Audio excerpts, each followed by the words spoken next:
West here at Ground Zero. Right behind me is the World Trade Towers. It was nearly a decade ago, but in many ways it feels like it was yesterday when I arrived at Ground Zero shortly after the attack. Look at this. This isn't even close. This is just a pub next door. People don't have any idea what went on here. The images I saw and the people I met will be forever etched in my mind. Now, right now, you're hoping and praying that they're going to bring people out of there alive. Yeah, that's the hope that we all live for every day. Here's a crew from Elizabeth, New Jersey. You guys been working all night, all day? Yeah, I know you got a lot of brother firemen in there, don't you? I want to share this with you. My wife's sister was on the 89th floor of the South Tower, and she has not been recovered as we speak.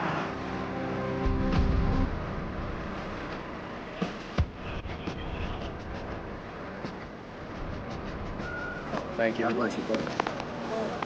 Thank you. Take care.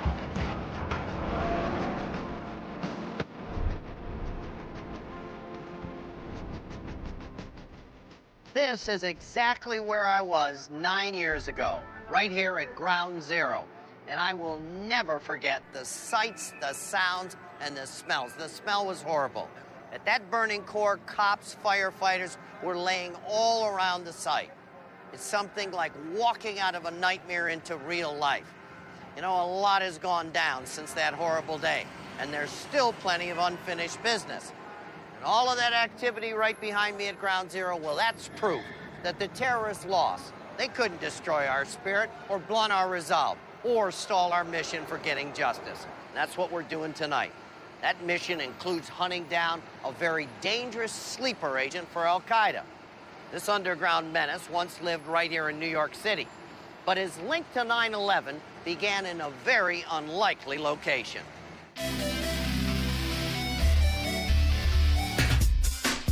Just a few miles from the glitz and glamour of Miami Beach, 9/11 investigators turned their attention to a seemingly strange place, a strip mall in Broward County, Florida.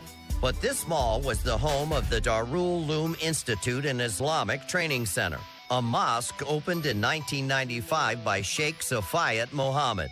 When I came here, there were just about 4 or 5 small Islamic centers in South Florida. And I started teaching people at my home until the numbers grew. And when the numbers grew to be so much, we decided we needed a place.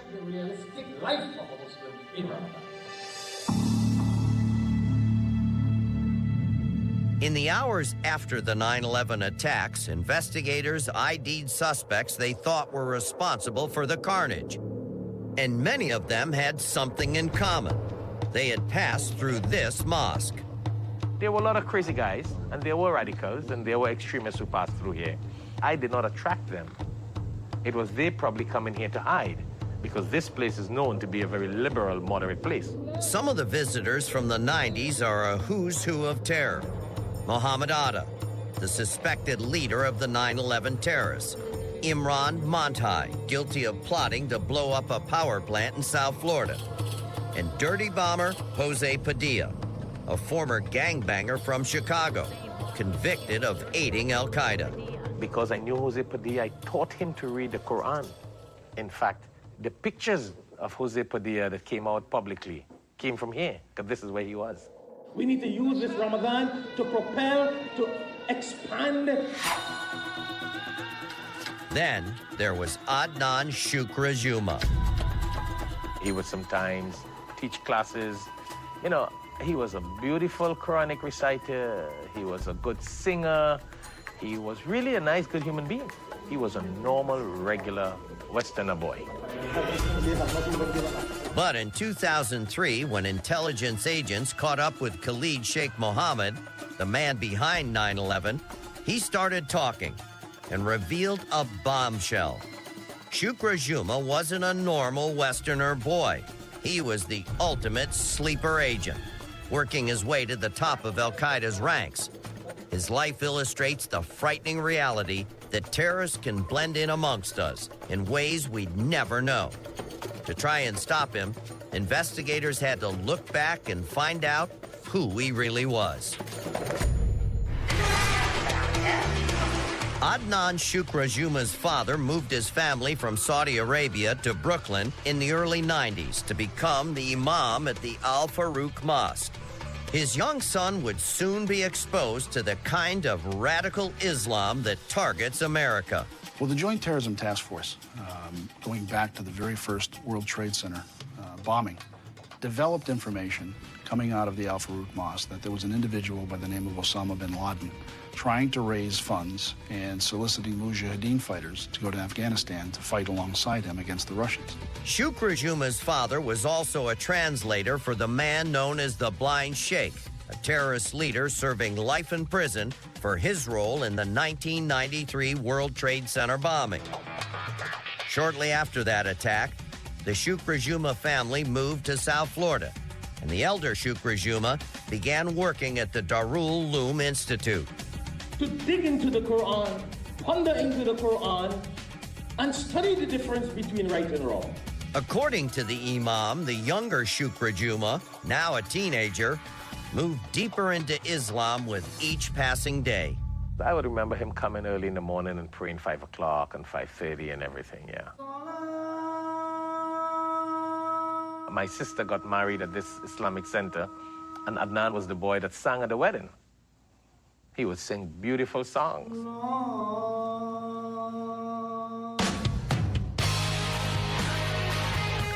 But away from the mosque, Shukrajuma showed another side as he moved deeper into American culture. He was a little too Western at sometimes. I would remember him with his cars, and he would drive out fast like a, Fast and Furious boy with a car. Shukrajuma's love of cars helped him fit in with other young Floridians. Your brand new 97 Honda Accord. The FBI would later turn up this video of him giving a student presentation in an English as a second language class at Broward Community College on how to jumpstart cars. When we are jumpstarting our car, we have two things. We have the good battery in your car, which is smiling here, and the dead battery in the dead car, which is... Agents say the studious kid who fixed computers and sold cars on the side was hiding the truth. That he'd begun rubbing elbows with radicals at the mosque, like Jose Padilla. By the late 1990s, Shukrajuma was on a dangerous, violent path. Investigators believe he made several trips to terror training camps in Afghanistan. With his expertise in English and computers, he was exactly what Al-Qaeda needed. We were collecting intelligence that Al-Qaeda was now looking for individuals that could come into the United States and conduct a terrorist operation and an attack internally. Shukrajuma fit that bill. He was very familiar with U.S. culture, able to obtain the necessary documents to remain under the radar. Shukrajuma returned from the terror camps with a new nickname, Jafar the Pilot. And federal agents say orders from Khalid Sheikh Mohammed to scout potential terror targets like the New York subways. But after 9/11, when investigators descended on the modest home in South Florida, where he lived with his parents, they found Shukrajuma was gone. If I try to reach him or he will try to reach me, he will be killed and disappear. And that's exactly what he did, disappear.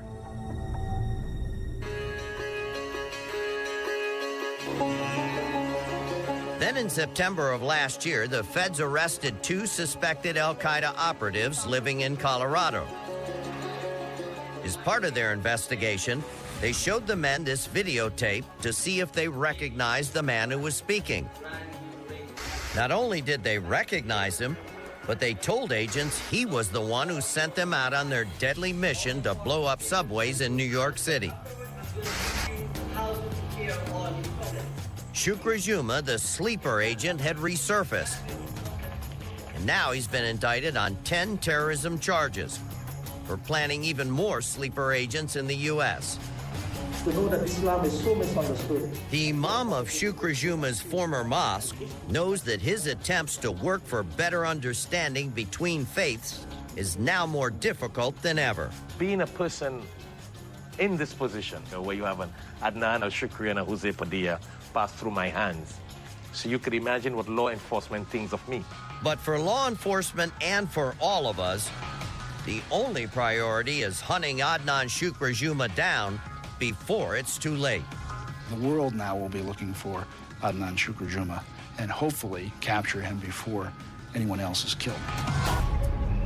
Pat, you were head of counterterrorism for the FBI back when they first started tracking Shukrajuma. Are there a lot of guys like him? Are there a lot of sleeper cells in America? Well, John, that's the concern. The number one priority since 9/11 is to identify those individuals in this country that are concerned to our national security. People don't know how to look for these guys. They want to do the right thing. Give us some tips. You know, before 9/11, the concentration of the radical fundamentalist cause was really in the major cities in the United States.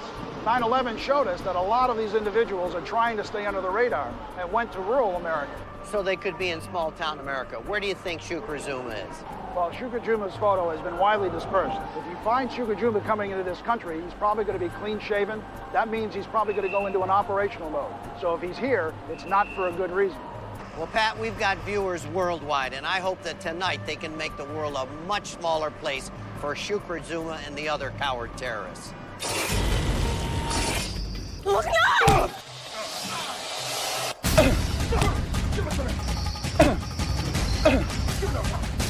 Ah, he bit me! Stop it!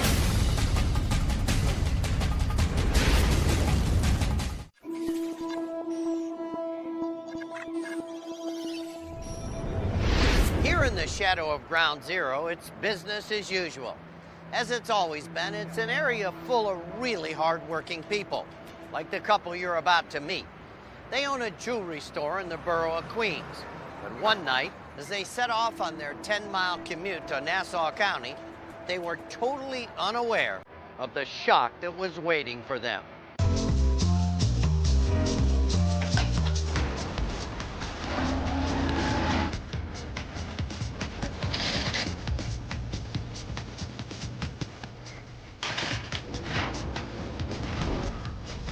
Did you set the alarm? Yes, I set the alarm.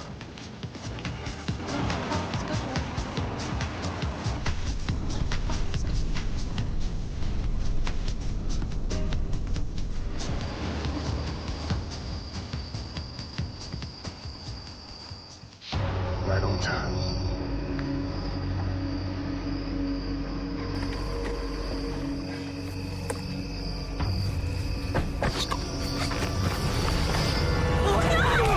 Don't you fair work. Give me the watch. Give me the watch. No!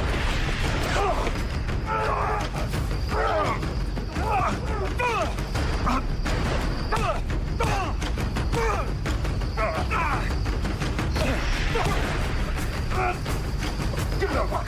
No! Give it to me. Give me that watch. No! Give it to me. Ah, he bit me.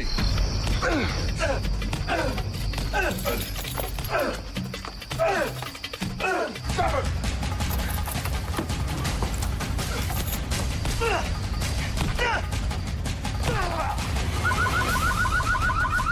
Please, we need help. Let's get him. It was a brutal beating.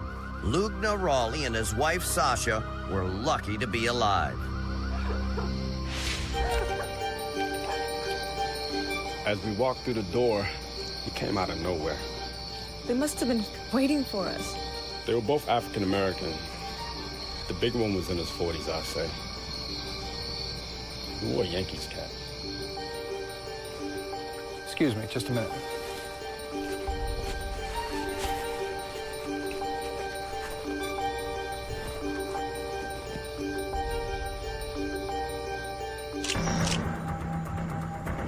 Forensic technicians at the Nassau County Crime Lab found a single hair follicle in the cap.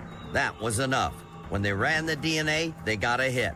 The hair belonged to Clarence Carter, a career criminal with a mile-long rap sheet.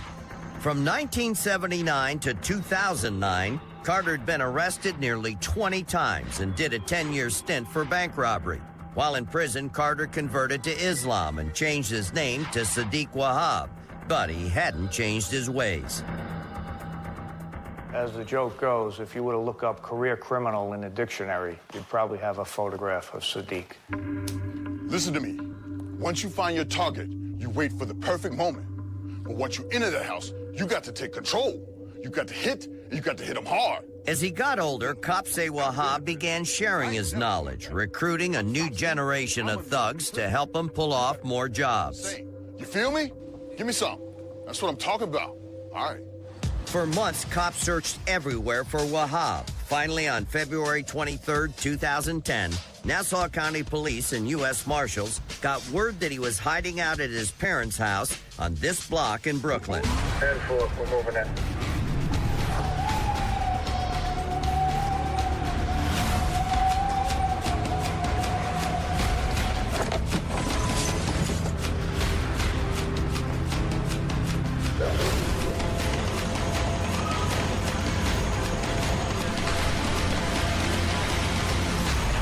So Mike could get some good intel that makes sense, that he's here in his parents' house. What went down? We got a tip that he was here.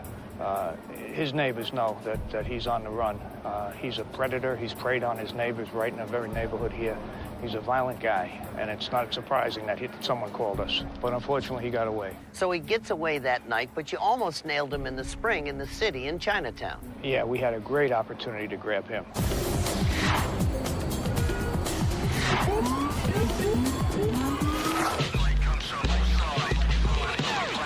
A very alert female New York City police officer was out on patrol late at night, and she spotted a car with 4 males in it. Sir, step out of the car. She followed that car and pulled it over, and when she took those guys out of the car, she discovered all the tools of a stick-up team. They had ski masks and rubber gloves. She had some real bad guys in that car. One of those bad guys was our target, Sadiq Wahab. She tried running their names through the computers to find out who was wanted, and unfortunately, one of these bureaucratic snafus prevented her from getting the accurate information back. What do our viewers need to know about him, and where do you think he is? Unfortunately, there is nothing quirky or unusual about this guy that makes him stand out. He's just a big, strong, violent guy that likes to prey on people weaker than him. He stands over 6 feet tall. He's about 6'1" or 6'2", and about 220 pounds. Lately, he's been suffering from sciatica, so he's got a little bit of a back problem, and he may be walking with a limp. Well, I know he preys on his neighbors, and they'd like to see him caught. And I think you're going to be the reason that he gets taken down tonight. But you got to have the courage to make that call. 1-800-CRIME-TV. And I guarantee you, you can remain anonymous. Let's get this creep off the streets. I left Albania to get away from some terrible trouble. I was attacked by a man. He stabbed me and fled. Irvis had basically gotten away with attempted murder in Albania. What unbelievable odds that 2 men, thousands of miles away, would move to Waterbury, Connecticut. It was an unbelievable coincidence.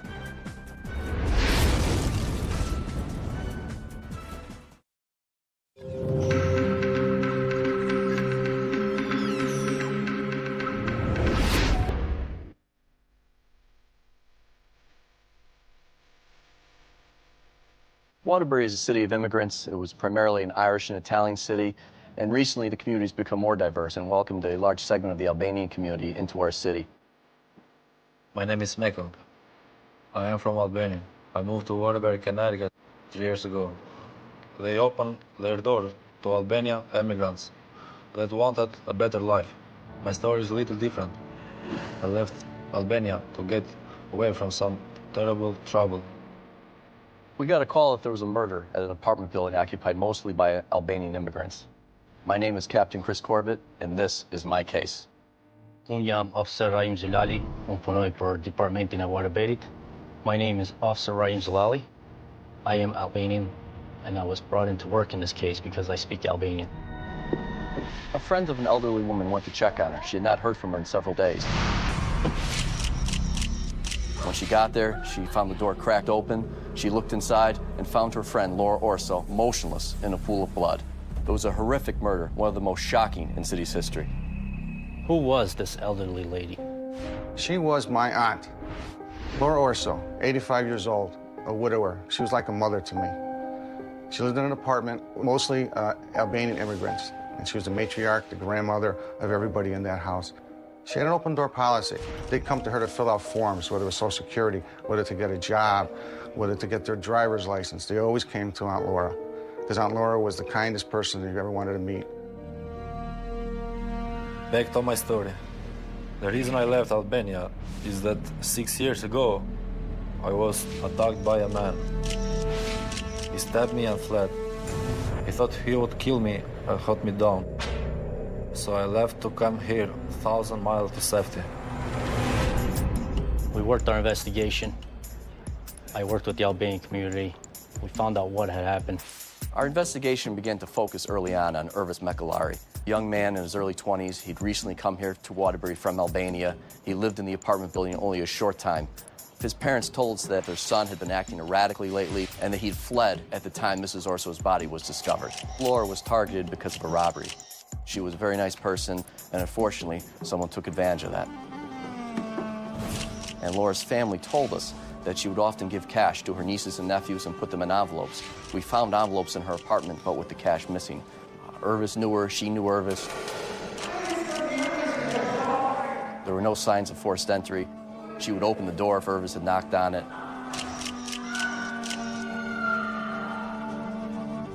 Laura was stabbed 37 times. It was a very horrific crime scene. She was found 4 days before Christmas. So he said, I hate to tell you this, but she was murdered. And when he said that, my wife and my daughter were there with me. And I could still hear their screams when I said the word murder. I can't believe that someone would do this. I just couldn't imagine her final moments. First thing, obviously, was to process the crime scene. There was obviously a lot of blood at the crime scene.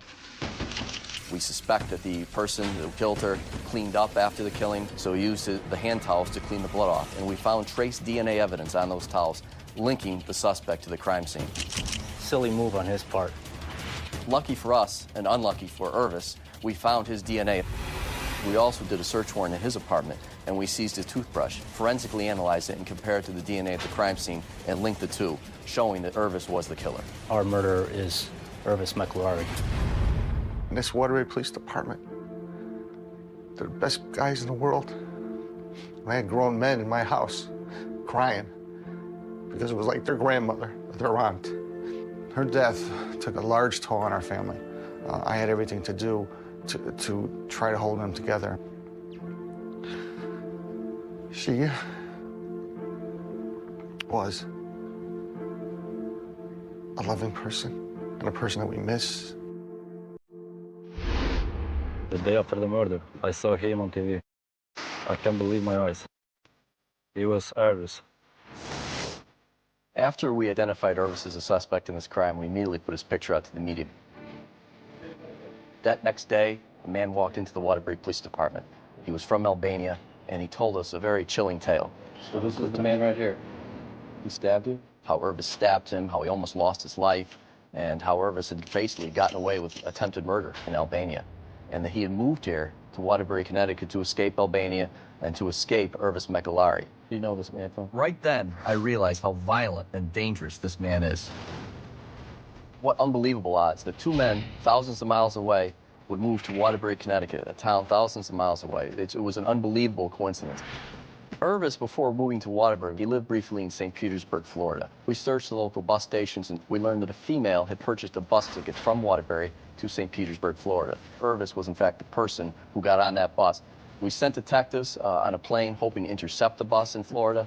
Unfortunately, we later learned that Irvis had gotten off in New York City, and certainly New York City is the gateway to anywhere. We were dispatched from Waterbury, Connecticut to go to Albania to further investigate the homicide. When we got there, we also learned that Irvis Mekalari was involved in 2 other stabbings, which told us how bad of a person he is. Laura was a very nice person. A defenseless 85-year-old woman being stabbed to death like this. It was horrific, it was shocking, I think shook the city to its core. This town is amazing.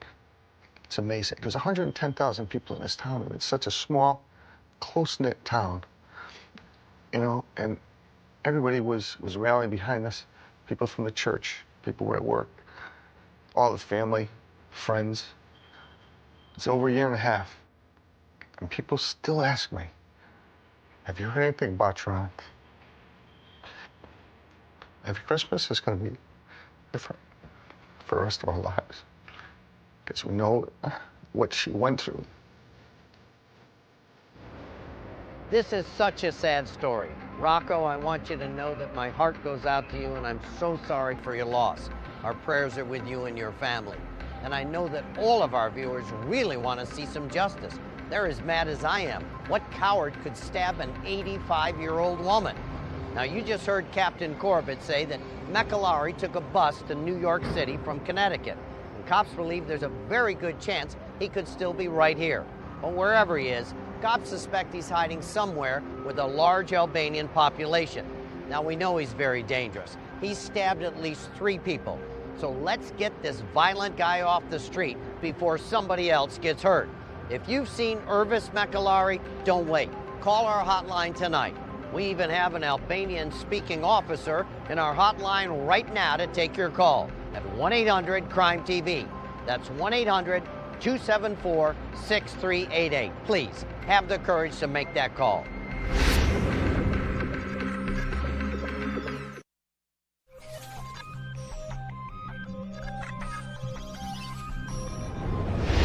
You know, we get hundreds of letters from viewers like you every week. This one just came in, and it really, really touched me. It's about the arrest of a convicted child molester named Fairleigh Earl. He's a creep that we've been chasing for nearly 5 years. In another great international takedown, your tips placed Earl in Panama, where the U.S. Marshals made the grab. I love the Marshals. That made Fairleigh Earl your capture number 1,127. And it prompted this very moving letter from Mesa, Arizona. It says, I cannot describe the pure relief I felt after hearing that Fairleigh was finally captured. Unfortunately, I'm his daughter and one of his victims. I've lived with a pit in my stomach at the thought of him hurting other children. And I take consolation in knowing that he'll never be free to do so again. Well, first of all, I want to thank you for having the courage to write me this very, very heartfelt letter. I really appreciate it. And I hope that Earl's capture finally brings you some much needed peace of mind. God bless you. Now, Earl's capture is just one of our stories that's seen some really big action. Now I want to tell you about a couple more, including another international takedown that I'm really excited about. I first told you about John Hamilton a couple of months ago. He was a Little League coach from a Washington, D.C. suburb who everyone trusted and respected, until one of his former players came forward to say that Hamilton had sexually abused him. All right, thanks. High five. Then another one came forward, and another. And to the shock of his neighbors, Hamilton admitted everything. Like the first time that I ever did anything, I was either 16 or 17. Even though he agreed to a guilty plea, this creep tried to claim that it wasn't his fault. It was them saying yes, or I want this, or whatever. Nothing was ever forcibly done. Unbelievably, a judge let Hamilton free on bond until his court date, and he went on the run. I knew you wanted to catch Hamilton as much as me, because your calls kept our hotline operators really busy. Many of the tips came in from Europe. The U.S. Marshals followed up on all of them, working together with Interpol, the International Police Agency. That kind of pressure kept Hamilton moving through Europe. And as he tried to slip into Poland late last month, an alert border guard recognized him. So tonight, John Hamilton sits behind bars and will soon be back in the U.S. to face justice. I couldn't be happier that this case is closed. Tonight, your tips may also be getting cops nearer to closing another tough case, one I told you about just 2 weeks ago. It's the story of Deanna Schermerhorn, whose body was discovered in a shallow grave at her home in North Carolina. Her husband, Christopher Meade, disappeared before Deanna's body was discovered. As we showed you, investigators found these photos of Meade driving Deanna's car and using her ATM card. They tracked him across the South before losing his trail. And while Meade is only charged with fraudulent use of Deanna's cards, he's the only person of interest in her death. Well, your tips have heated up the hunt for Meade. He said he had a wife, something happened to her, and then he dropped the kid off and left. The investigators at our hotline were especially excited about a tip from Kentucky. It was one of the best ones we've gotten since we've actually been working on the investigation.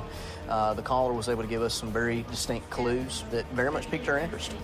Cops are working those clues hard, but still need more help from you to track Meade down. Remember, Meade has a strong Southern accent and has a heart-shaped tattoo, smaller than a dime, on the left side of his chest. If you think you know where he's hiding, make that call. 1-800-CRIME-TV. Excuse me. Larry? You Larry Burns? Beg your pardon? You Larry Burns? No. What I be on camera for?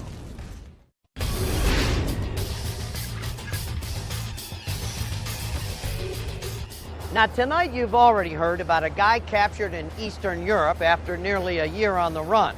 And we also told you about a lowlife that you helped grab in Panama, who'd been running for more than 5 years. I was really glad to see that pervert get caught. Well, now get ready for the incredible story of how your tips caught up with an accused killer who cops were chasing for more than 20 years. Okay, copy. That dude right there with the gray hair, dude, he just passed by. I received a phone call from our Chicago task force asking us to check a tip that came in to AMW. We worked up the information that we received, and it actually fits the guy that's wanted. Right now, we're surveilling the address of residence for Daniel Oaks, so we're hoping that we get lucky. Hey, Red, can you see which way that guy went? No, I can't tell. All right, copy. I'm gonna look at him with the binos from a distance. Just wondering if this guy's just gonna be sitting in there eating cornflakes all night and not come out. It was also brought to my attention that today's his birthday on his DL. Okay, Raj. You would think that he'd show up, right? As U.S. Marshals waited outside Daniel Oaks' home in Long Beach, California, Leona Creighton was at her home nearby, waiting for him too. Well, I know Daniel's birthday was coming up, so I had got these cards, and I called him that morning around 9 to tell him happy birthday. And he says, Mama, can I call you back? And I waited and waited and waited. He didn't call. So Leona isn't really Daniel's mother. That's how she's thought of herself for the past 20 years, ever since he started doing odd jobs around her house in return for a home-cooked meal. Anything you want, Mama. I said, nah, I ain't never met nobody this nice. You know, he's such a handyman, a jack of all trades and master of many. Eventually, Oaks found steady work as a video game and pool table repairman. He told Leona that he was from Ohio and moved to Southern California to create a new life for himself. But he didn't say why he needed one. Maybe he just didn't want nobody to know his past. I know when we go to drinking sometime, he would like cry and say he missed home or something like that. But someone in Daniel Oaks' life knew about his past. Someone who emailed the AMW hotline and told us that Oaks was a fugitive we've been hunting for more than 2 decades. His real name, Larry Burns. What is this? Oh. In 1979, Larry Burns had made himself part of another family in Gary, Indiana. But even though his marriage to Vicki Oliver appeared to be happy, Vicki's mother, Linda, knew something was wrong. Vicky did not talk about Larry that much to me because she had already discovered, I think, that she was into a situation that she was not comfortable with. She did not like it, but she didn't know how to get out of the situation. Linda's motherly intuition was right. Vicky feared Burns, and for good reason. Cops say he had a violent temper and often made Vicky the target of his drunken rages. After one particularly vicious beating, Vicky moved out and went to stay with her mom. Cops say Burns threatened to kill Vicky's entire family. So to protect themselves, Vicky and Linda kept guns with them at all times. On May 23, 1986, they had to use them, when cops say Burns showed that his threats were for real.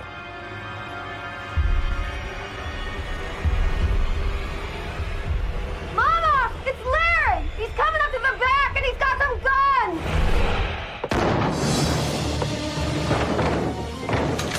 I jump up out of my bed and I come into the kitchen and then I shot him. I didn't freak out. I wasn't even nervous. The only thing that I was thinking of at that time is I'm hoping that I distract him enough down here that Vicky gets away or something of that nature. His gun jammed, and at that time I knew this was my time to run out the front door. He fired 2 shots as I went out the door. Craig, call the police! I went down the street hollering, and at that time Larry had went upstairs.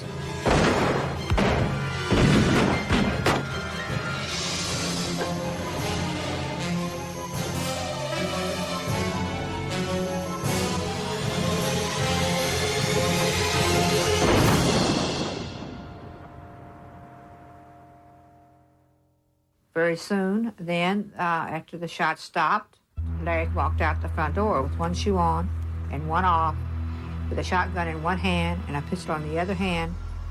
He walked down the street and he just disappeared. Vicky's accused killer still hasn't been brought to justice. Starting in 1993, we profiled Larry Burns on America's Most Wanted. Again and again and again. You gave us lots of tips, but none led to the accused killer. Crime TV. Is it him? He's pulling in. Are we gonna take him? Yeah, if it's him, let's go ahead and take him. Until 24 years after the rampage in Indiana, the tipster told us about Daniel Oaks in Southern California, and the U.S. Marshals moved in. The arrest went off without a hitch, but was the man in cuffs really our fugitive? Face the front, sir. We'll explain everything to you later. What I'm being camera for? Larry? He claimed it was all a case of mistaken identity. Beg your pardon? You Larry Burns? No. Can we go where we going? When we fingerprint you, what name's gonna come up? Whatever name on there. Okay. Pretty sure this is our guy. Yeah. Where are you from, sir? The fingerprints would prove that it was, much to the shock of a family who'd opened their hearts to him, but really didn't know him at all. No, I can't believe this. I can't believe this. Daniel was not like that. Unless he didn't turn his whole life around when he met this California family. So he killed his wife? Back in Indiana, investigators couldn't wait to bring Linda Oliver the news that was 2 decades overdue. Yeah, I know. We're here to tell you that Larry's been apprehended, and he's in jail in California, and we will be bringing him back. Oh, I just wish he was dead. I'm sorry. Yeah, no, that's I wish he was dead. The U.S. Marshal took him into custody, got his fingerprints, Good. and he was positively identified. God And is so good. He's in custody now. Well, that's a relief. It is. It is. We can It have is. some kind of closure It is. to the fact that we don't have to always be looking over our shoulders. Right. I was just never satisfied with him being alive and my daughter being dead. Someone came forward. They came forward. And isn't that wonderful? Yes, this is I want God to bless that person, whoever they are.